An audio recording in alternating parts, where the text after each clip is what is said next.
আজকে আমি বানাতে যাচ্ছি পাঁঠার মাংস।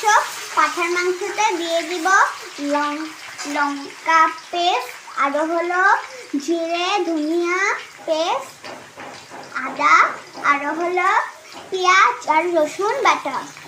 চলো দেখি। লবণ আরও হলুদ দিয়ে দিব। এখন আমি মাংসটাকে ভালো করে মেখে নিব। এখন আমি আলু ভেজে নিচ্ছি, দেখো এরকম করে।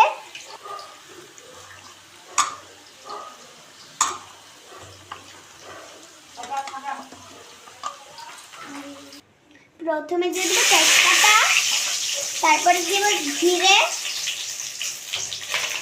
তারপরে দিয়ে দিব পেঁয়াজ।